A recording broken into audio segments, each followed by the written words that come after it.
आज का हमारा विषय है कला विधा के रूप में सिनेमा की सैद्धांतिकी या सिनेमा के सिद्धांत।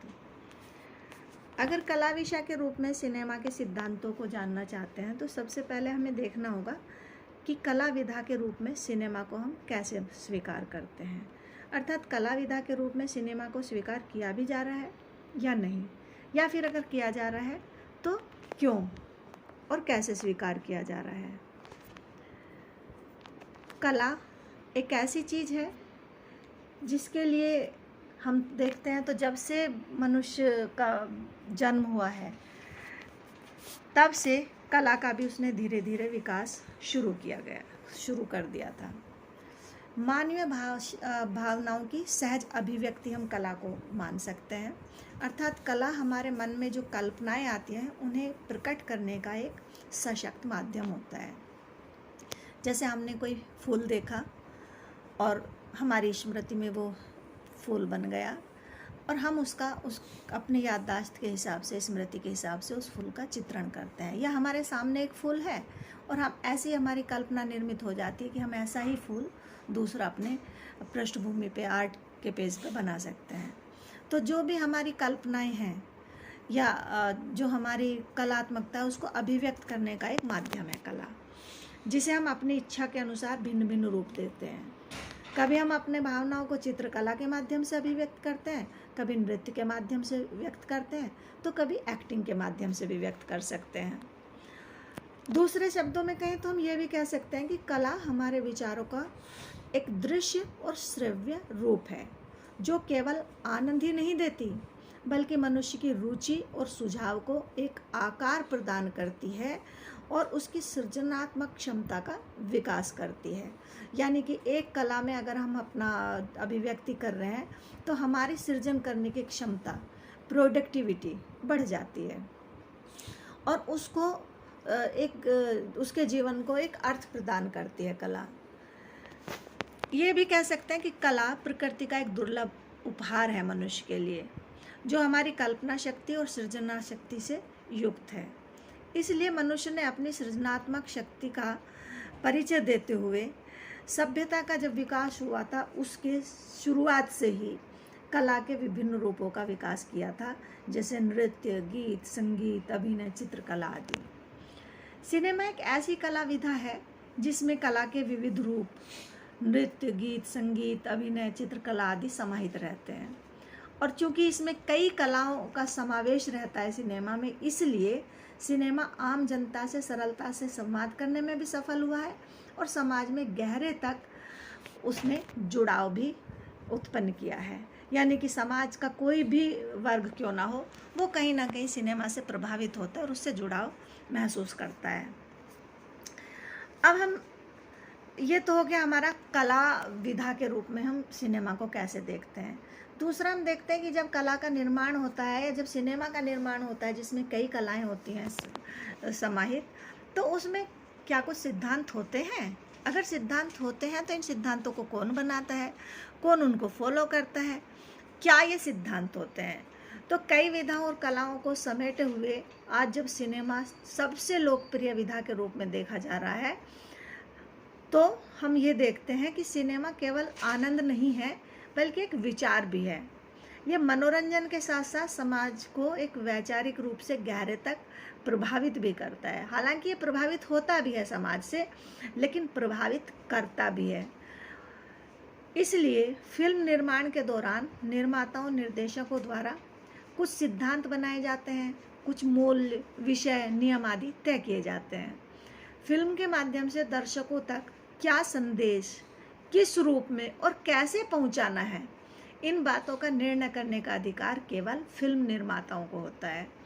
और अपने सिनेमाई सिद्धांतों के साथ, यानी कि जो सिद्धांत उन्हें प्रेषित करना है, किस तरह से करना है, किस रूप में करना है, उन सिद्धांतों के साथ निर्माता और निर्देशक कभी भी समझौता नहीं करते हैं। यह जो सिद्धांतों वाली बात है केवल निर्माता और निर्देशकों पर ही लागू नहीं होती है। कई कलाकार भी ऐसे हैं जो अपने सिद्धांतों के विरुद्ध जाकर सिनेमा में काम नहीं करना स्वीकार करते हैं। वो मना कर देते हैं कि ये मेरे सिद्धांत के विपरीत है, इसलिए मैं इसको नहीं करूँगा। भले उन्हें उसके लिए पैसे का लॉस पड़ता है, लेकिन वो करने से मना कर देते हैं। इसका अर्थ है कि वो अपने जो सिद्धांत हैं उनसे समझौता नहीं करते हैं। आइए समझते हैं कि सिनेमा के मुख्य सिद्धांत कौन कौन से हैं। अगर सिनेमा के मुख्य सिद्धांतों की बात हम संक्षेप में करें तो पहले इनका नाम बता देती हूँ। उपकरण सिद्धांत, लेखक सिद्धांत, नारीवादी फिल्म सिद्धांत, परंपरागत और नियमनिष्ठ सिद्धांत, मार्क्सवादी फिल्म सिद्धांत, दार्शनिक फिल्म सिद्धांत, मनोविश्लेषणात्मक फिल्म सिद्धांत, संरचनावादी फिल्म सिद्धांत और नवयथार्थवादी फिल्म सिद्धांत। हालांकि केवल ये सिद्धांत नहीं है, सिद्धांत और भी बहुत हो सकते हैं, अनगिनत हो सकते हैं, जिनकी हम गणना भी नहीं कर सकते। सबके सिद्धांत अलग अलग हो सकते हैं। ये हमने सिर्फ मुख्य सिद्धांत बताए हैं। दूसरी मैं एक चीज़ ये भी बताना चाहती हूँ कि जो ये सिद्धांत हैं, ऐसा नहीं है कि किसी एक फिल्म में एक ही सिद्धांत जाता है। एक फिल्म में कई सिद्धांत हम देख सकते हैं। आजकल की फिल्मों में उपकरण का सिद्धांत तो सभी में देखा जाता है। अब अगर हम उपकरण इनको एक एक करके समझ लेते हैं थोड़ा थोड़ा। उपकरण के सिद्धांत की जब हम बात करते हैं तो इसका मतलब है कि जब भी सिनेमा का निर्माण किया जाता है, अनेक तरह के उपकरणों की सहायता ली जाती है। उसके आधार पर ही, या न कि जो उपकरण की सहायता ली जाती है, उन उपकरणों से सिनेमा में चमत्कार लाने की कोशिश की जाती है। जो असंभव सीन होते हैं, असंभव दृश्य होते हैं, उन्हें संभव बनाने की कोशिश की जाती है। जैसे मैंने दूसरी वीडियो में बताया था, VFX है। तो VFX से, या VFX मतलब विजुअल इफ़ेक्ट्स या स्पेशल इफ़ेक्ट्स, तो इनसे जो सीन शूट करना मुमकिन ही नहीं है, उनको भी इसमें दिखा देते हैं। विजुअल इफ़ेक्ट्स का मतलब ये है कि हमें असली जैसे दिखते हैं, लेकिन वास्तव में वो सीन नहीं हो, वास्तव में वो उपस्थित नहीं होती हैं लोकेशन या जो सीन हम देखते हैं, लेकिन इस तरह का वो उपकरणों से उनको क्रिएट कर देते हैं कि हमें वो असली जैसे दिखते हैं। आधुनिक सिनेमा में इसका बहुत अधिक प्रयोग हो रहा है। एनिमेशन फिल्में, युद्ध फिल्में, मनोविश्लेषणात्मक फिल्में, हॉरर फिल्में आदि फिल्मों में उपकरणों का सिद्धांत का प्रयोग किया ही जाता है। अगर इनका प्रयोग नहीं करेंगे तो फिल्म ठीक नहीं बनेगी, प्रभावशाली नहीं बनेगी। इस तरह से फिल्म सिद्धांत में फिल्मों का जो यांत्रिक पक्ष है वो अधिक प्रबल होता है, और उससे दृश्यों और विषयों को अतिरिक्त प्रभाव बनाने की कोशिश की जाती है। इसके बाद हमारा आता है लेखक सिद्धांत। फिल्मों के लिए मूलतः एक कहानी की ज़रूरत होती है, ये हम सभी जानते हैं, और उस कहानी को किसी साहित्यकार या लेखक द्वारा लिखा जाता है। लेकिन यहाँ हमें इस बात पर ध्यान देना ज़रूरी है कि साहित्यकार द्वारा लिखी गई कहानी और फिल्मी कहानी में ज़मीन आसमान का अंतर होता है। कई फिल्मों में निर्माता निर्देशक जो होते हैं वो खुद पटकथा लेखक होते हैं। फिल्म के प्लॉट के हिसाब से कई प्रसंग कागजों पर उतारे जाते हैं और उसके अनुकूल अन्य संवाद और घटनाओं को शब्द रूप में ढालकर चित्रित किया जाता है। कई बार ऐसा भी होता है कि जो मूल कथा होती है उसमें निर्माता और निर्देशक अपने हिसाब से अंतर कर लेते हैं। ऐसा भी आप देख सकते हैं कि एक जो कहानी होती है उसको 4 निर्देशक अगर बनाते हैं फिल्म को, तो उन चारों में ही आप अंतर देखेंगे। उनके डायलॉग, पहले जब कहानी लिखी जाती है उसके बाद उनके डायलॉग लिखे जाते हैं, डायलॉग में अंतर हो सकता है। कई भाषाओं में जब डायलॉग लिखे जाते हैं तो उनमें भी अंतर होता है। एक जो उसका प्लॉट होता है वो तो निश्चित हो जाता है, लेकिन और उसका उद्देश्य भी एक हो सकता है, लेकिन जो फिल्म निर्माता हैं वो अपने हिसाब से इसकी प्रस्तुति में अंतर कर सकते हैं और आमतौर से करते ही हैं। इसके बाद हमारा जो अगला सिद्धांत आता है वो आता है नारीवादी सिद्धांत। अब जब नारीवादी सिद्धांत की हम बात करते हैं तो आप देख सकते हैं कि जो नारीवादी सिद्धांत होता है उसमें हम नारी को अनेक रूपों में दिखा सकते हैं। आप देखते हैं कि जब बहुत समय पहले, सदियों पहले, स्त्री को अबला समझा जाता था, लेकिन अब जैसे जैसे हमारा समय आधुनिक होता जा रहा है, फिल्मों में भी ये दिखाया जाना ज़रूरी हो गया है क्योंकि जैसे मैंने पहले कहा कि जो फ़िल्में होती हैं वो समाज से भी प्रभावित होती हैं और समाज को प्रभावित भी करती हैं। तो एक फ़िल्म में जब स्त्री को अबला नहीं दिखाया जाता है, बौद्धिक रूप से, शारीरिक रूप से, निर्णय लेने की शक्ति की दृष्टि से उसको सशक्त दिखाया जाता है, तो ये एक विचार, एक संदेश अपनी फ़िल्मों के माध्यम से दिया जाता है। अगर हम उदाहरण के रूप में देखें तो जो हमारे सिलेबस में फ़िल्म है मदर इंडिया, तो उसमें देखिए कि जो हमारी नायिका है मदर इंडिया फ़िल्म की, वो कहाँ से आपको अबला दिखती है। हालांकि उसके सामने जब निर्णय लेने की शक्ति है, आरंभ में वो, क्योंकि पुरुष सत्तात्मक समाज है, तो वो अपने पति के जैसे वो कहता है वैसे ही मानती चली जाती है, अपने गहने तक उसको दे देती है। और जब उसको गहने दे देती है तो धीरे धीरे उनके घर में और भी गरीबी आती चली जाती है। लेकिन अंत में हम देखते हैं कि वो जो पुरुष है वो पलायन कर जाता है जीवन से और आत्महत्या कर लेता है। लेकिन जब स्त्री है वो हार नहीं मानती है। आप उसको जब शारीरिक रूप से देखते हैं तो सबल है, वो अबला नहीं है, वो कंधे पे रखकर हल जोतती है। तो कैसे आप उसे कहेंगे कि वो अबला है? वो मरने का नहीं बल्कि जीने का और अपने बच्चों का पालन पोषण करने का निर्णय लेती है दृढ़ता के साथ। तो कहाँ अबला है और कहाँ वो बुद्धि से पीछे है या कहाँ वो साहस के में पीछे है। और साहस तो आप उसका तब भी देखते हैं कि अपने बच्चों को पालन पोषण करने के लिए वो एक बार लाला के सामने झुकने का या अपने शरीर को समर्पित करने का सोचती है। लेकिन जब वहाँ जाती है और वो देखती है दुर्गा की तस्वीर, तो वहाँ से वो त्रिशूल लेकर दुर्गा की मूर्ति से, देवी की मूर्ति से त्रिशूल उठाकर वो लाला के सामने आ जाती है कि तू मेरा कुछ नहीं बिगाड़ सकता है। तो हम देखते हैं कि नारीवादी सिद्धांत में जब नारी को अबला नहीं मानते और नारी को उसके अधिकार देते हैं, नारी को पुरुष से बराबर ही नहीं बल्कि और ज़्यादा उसकी जो क्षमताएं हैं उनको पूरा पूरा दिखाया जाता है, तो ये नारीवादी सिद्धांत होता है। नारी को कितने भी रूपों में हम दिखा सकते हैं, लेकिन नारीवादी सिद्धांत में एक विशेष रूप से चीज़ रहती है कि नारी केवल भोग की वस्तु नहीं है और वो अबला नहीं है। उसकी कुछ जो मृदु भाव है, सॉफ्ट जो उसकी है, उसके लिए उसकी सॉफ्टनेस से उसको कमज़ोर मान लिया जाता है, लेकिन वो उसकी सॉफ्टनेस है, कमज़ोरी नहीं है। जब वो ताकत में आती है तो वो दुर्गा और काली भी बन जाती है। और जब उसके आप गुणों को देखते हैं तो लक्ष्मी भी वही है जो पूरा वित्त विभाग संभाल सकती है और सरस्वती भी वही है जो पूरा एजुकेशन डिपार्टमेंट संभाल देती है। चौथा हमारा जो सिद्धांत है वो है परंपरागत और नियमनिष्ठ फिल्म सिद्धांतों का। परंपरागत सिद्धांतों से मतलब है कि कुछ नियम जो बना दिए गए, समाज के नियम बना दिए गए और उन्हीं समाज के नियमों का पालन भी हमारी फिल्मों में ही किया जाता है। जैसे हमारी संस्कृति के, हमारे समाज के बहुत सारे नियम होते हैं। एक नियम को अगर हम अपने सिलेबस की फिल्म से मदर इंडिया से देख लें, मदर इंडिया में जो हमारी नायिका का बेटा है वो उसका लाला का विरोध करता है और लाला से अपनी माँ के कंगन, जब वो देखता है कि उसकी माँ के कंगन कर्ज में दबा के उन पर अत्याचार करके वो उसकी बेटी को पहनाए हुए हैं, तो वो उन कंगनों को लाता है और उसकी बेटी को उठा ले जाता है। लेकिन हमारे जो नियम बने हैं कि भाई जो बड़े लोग हैं उनके सामने जा नहीं सकते हैं, उनकी बेटी को नहीं ले जा सकता, वो बड़े लोगों की बेटी है इसलिए तो उसको नहीं ले जा सकता, तो खुद उसकी माँ उसको मार देती है।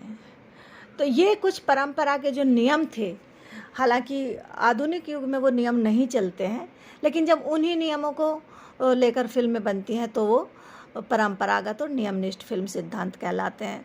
हालांकि ऐसा नहीं है कि जो पुराने नियम थे वो सारे ही गलत हैं। अगर हम शादी के बारे में देखते हैं तो जो विवाह है वो एक हमारे समाज का नियम है कि वो विवाह के बिना यौन संबंध स्थापित ना हो। अगर उसी नियम पर फिल्म बनती है तो वो परंपरागत फिल्म सिद्धांत है। लेकिन आज हम देखते हैं कि विवाह से पहले जो लिव इन रिलेशन भी चल रहा है। अगर आप पुराने ही फिल्म को दिखाते रहोगे, पुराने ही नियम को दिखाओगे, तो जो नई पीढ़ी है वो उसको रिजेक्ट कर देगी। और जब उसको रिजेक्ट कर देगी और फिल्म जो देखने वाले हैं, आज युवा वर्ग ही तो कहानी के केंद्र में रहता है और युवा वर्ग ही उसका दर्शक रहता है। तो दर्शक उसको देखेंगे नहीं, और नहीं देखेंगे तो जो मूल सिद्धांत सिनेमा का होता है, व्यवसाय का सिद्धांत, लाभ का सिद्धांत, वो उसमें वो फेल हो जाएंगे। क्योंकि कोई लोग टिकट खरीद कर फिल्म देखेंगे नहीं, तो उसको जितना उसने लागत लगाई है वो भी नहीं लौटेगी। तो इसलिए परंपरागत सिद्धांत अच्छे होते हैं, कुछ अच्छे हैं कुछ बुरे हैं। ये अच्छा ही सिद्धांत है, बुरा नहीं है कि यौन संबंधों को व्यवस्थित रखा जाए, उनमें अराजकता ना फैले। लेकिन समय के साथ साथ कुछ परिस्थितियां बदल जाती हैं और उसके अनुसार नियम भी बदल जाते हैं।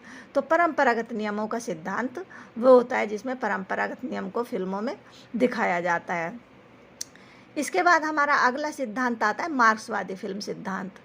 मार्क्स का सिद्धांत क्या था, पहले इसे समझ लेते हैं।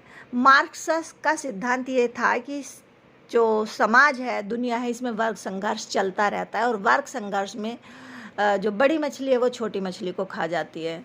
अब अगर हम इसमें साहित्य में इसे देखते हैं तो साहित्य में इसको प्रगतिवादी साहित्य कहा गया था। और इस साहित्य में ये होता है मार्क्सवादी विचारधारा में कि जो शोषित वर्ग है उसको क्रांति करने के लिए आह्वान किया जाता है, और अगर वो हिंसा भी करता है शोषित वर्ग क्रांति करने के लिए, तो उसको भी गलत नहीं माना जाता है।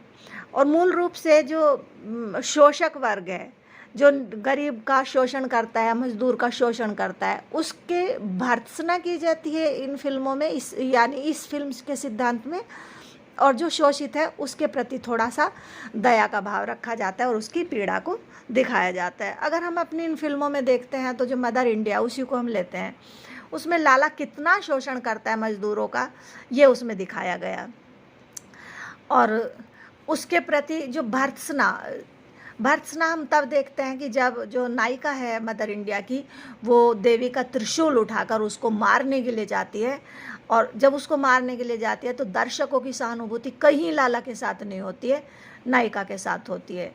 यहाँ तक कि जब लाला जो अपनी माँ के कंगन लेने के लिए उसका बेटा वहाँ पर विद्रोह करता है या उसकी बेटी को उठा के ले जाता है, तो जो नायिका का बेटा है उसके प्रति किसी की भी दुर्भावना नहीं आती है, लगता है कि ये सब ठीक है।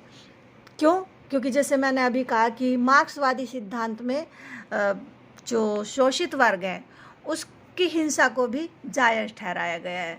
तो इसमें हम देखते हैं, अगर मदर इंडिया में मार्क्सवादी सिद्धांत भी है, नारीवादी सिद्धांत भी है, परंपरावादी सिद्धांत भी है। तो 3 सिद्धांत तो हमारे इसमें मदर इंडिया में ही आ गए हैं, यानी कि एक फिल्म में कई सिद्धांत आ सकते हैं। अगला सिद्धांत है हमारा दार्शनिक फिल्म सिद्धांत। दार्शनिक फिल्म सिद्धांत में अगर हम देखें तो सबसे पहले दर्शन शास्त्र का जो ज्ञान है उसको उसमें दिखाया जाता है। दर्शन शास्त्र मतलब जीवन को हम किस तरह से देख रहे हैं, या उसमें तत्व चिंतन मतलब आदमी मरता है तो मरने के बाद क्या होता है, उसकी आत्मा दोबारा जन्म लेती है या नहीं लेती है, यानी पुनर्जन्म उसमें दिखाया जाए, या इस तरह की जो भी तत्व चिंतन से संबंधित चीज़ें होती हैं वो सारी की सारी हमारी दार्शनिक फिल्म सिद्धांत में आ जाती हैं। इसके बाद आ रहा है हमारा मनोविश्लेषणात्मक सिद्धांत। मनोविश्लेषण मतलब हमारे मन में बहुत सारे भाव आते हैं, कभी संदेह आता है, कभी डर आता है, कभी प्यार आता है, कभी विश्वास आता है। तो जब इन जो कई बार क्या होता है कि हमारा जो व्यवहार होता है वो हमारे मन की भावना के अनुसार होता है। जैसे कि हमने चोरी नहीं की और सामने पता चल रहा है, पुलिस उसको मार रही है कि बोल चोरी की थी या नहीं, तो वो इस डर से जब ये कह देता है मैंने चोरी की थी, और जबकि उसने नहीं की है, तो ये देखना कि आदमी ने ये झूठ किस मजबूरी से बोला, मन में उसके में क्या चल रहा था, डर चल रहा था, शंका चल रही थी, या लालच चल रहा था। कई बार लोभ में भी आदमी गलत बोल देता है, झूठ बोल देता है। तो उस तरह के जब मन का विश्लेषण किया जाता है किसी भी फिल्म में, तो वो मनोविश्लेषणवादी फिल्म सिद्धांत कहलाता है।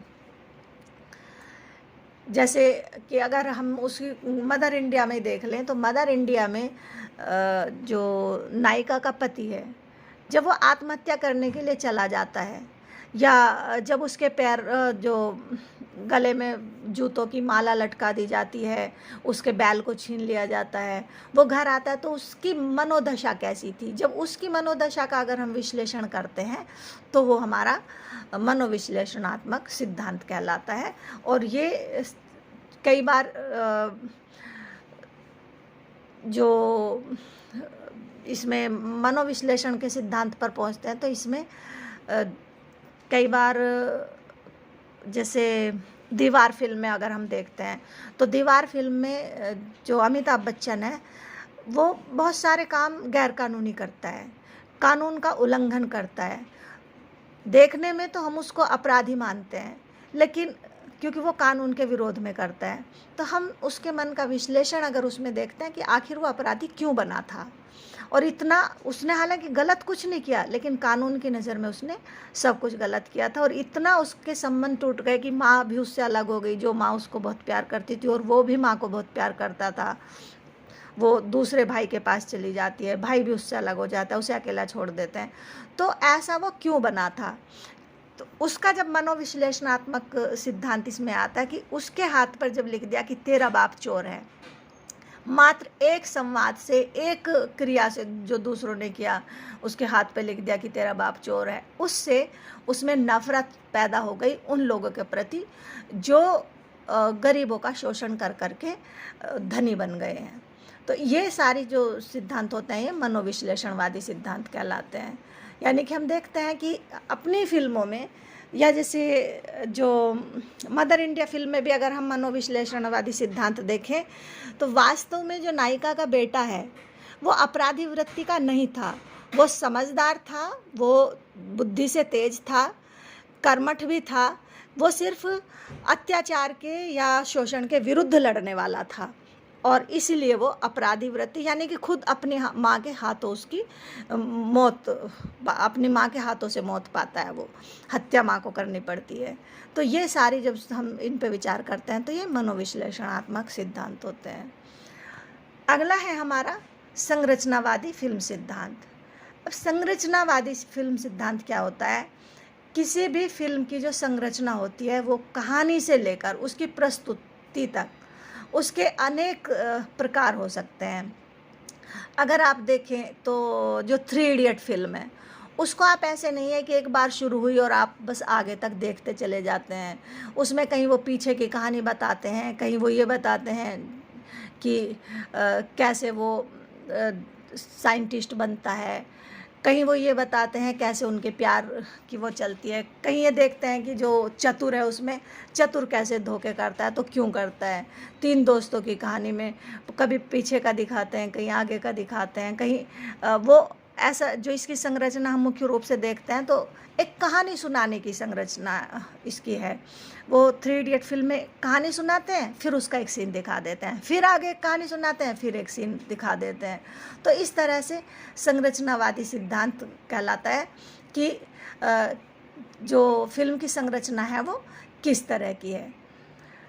कथा की भाषा और उसकी उपयोगिता से लेकर पर्दे तक सारे साधन विशिष्ट संरचना का परिचय देते हैं। उसे तोड़कर कोई नई संरचना में डालना या उसके आधार के बिना फिल्मों को बनाने का प्रयास करना सिनेमा की लोकप्रियता को या उसके प्रभाव को हानि पहुंचाता है। तो इस तरह से एक आगे है हमारा नव यथार्थवादी फिल्म सिद्धांत। तो एक यथार्थवादी फिल्म सिद्धांत और एक नव यथार्थवादी फिल्म सिद्धांत। तो यथार्थवाद किसे कहते हैं कि जैसा है वैसा ही फिल्म में दिखाया जाए, तो ये हुआ यथार्थवाद। अब नव यथार्थवाद क्या होगा कि जैसा है, जब हम यथार्थवाद को कहते हैं तो कहते हैं जैसा है वैसा दिखाना, लेकिन नव यथार्थवाद में जो है सेम टू सेम वही दिखाना। तो इसमें अंतर हो गया कि जब यथार्थवाद कहते हैं तो जैसा शब्द आता है, यानी कि जो जहाँ जैसा घटित हो रहा है हम उस जैसा एक सेट पर शूटिंग करते हैं। यानी कि यथार्थवाद में तो हम एक सेट बनाते हैं और उस सेट को ऐसा ही बनाते हैं जिससे कि हमारा उसी तरह का दृश्य बन जाए जैसा हम दिखाना चाहते हैं। लेकिन जब नव यथार्थवाद आता है तो हमें सेट नहीं बनाना होता, बल्कि वहीं जाकर, जैसे मान लिया कि हम मदर इंडिया का देखते हैं तो एक सेट बनाना होता है कि आप हल जैसा एक सेट बनाएं, वो कंधे पे रख के हल जोतती है। अब अगर इसे हम नव यथार्थवाद में देखें तो वो खेत में जाएगी, खेत में बहुत सारे किसान लोग दूर दूर तक काम कर रहे होंगे और वहाँ ताकि उसकी जो रियलिटी है वो थोड़ी ज़्यादा विश्वसनीय हो जाए, इसलिए नव यथार्थवाद वहीं जाके मतलब शूटिंग वहीं जाके होती है। जैसे मान लिया किसी बच्चे का कोई सीन दिखाया है खेलते हुए बच्चों का, तो सेट पे नहीं बल्कि जहाँ पर बहुत सारे बच्चे खेल रहे हैं, गरीबों के का सीन है तो गरीबों के बच्चों को खेलते दिखा रहे हैं, वहीं जाके शूटिंग करना, ये हमारा नव यथार्थवाद कहलाता है। तो इस तरह से हमारे सिद्धांत तो और भी बहुत सारे हैं, लेकिन अगर हम इतने सारे जितने हमने लिखे हैं अगर इन्हीं सिद्धांतों को हम समझ लेते हैं तो ये भी बहुत है। और बाकी आप अपने आसपास जितने भी सिद्धांत, जितने भी चीज़ें देखते हैं, उन सब का एक सिद्धांत अलग से बन सकता है। अगर हम निष्कर्ष रूप से देखें तो बस यही कहा जा सकता है कि फिल्मों में जो सिद्धांत बनते हैं निर्माता और निर्देशक बनाते हैं, कलाकार भी कई बार अपने सिद्धांतों पर अड़ जाते हैं कि हम इस सिद्धांत को नहीं करेंगे, मतलब अपने सिद्धांत से समझौता नहीं करेंगे। जैसे अगर हम थोड़ा उदाहरण के रूप में देखें तो जो मांसाहारी नहीं है, अगर उसे कहें कि भाई आपको मांस खाते हुए या गो मांस खाते हुए अपना सीन करना है, तो वो अपने सिद्धांत पढ़ सकता है कि नहीं मैं ये सीन नहीं करूँगा, तो उन्हें सीन वो फिर कैंसिल करना पड़ेगा अगर उससे काम कराना चाहते हैं तो इस तरह से हम समझते हैं कि फिल्मों के बहुत सारे सिद्धांत हैं जिन्हें हम सिनेमा की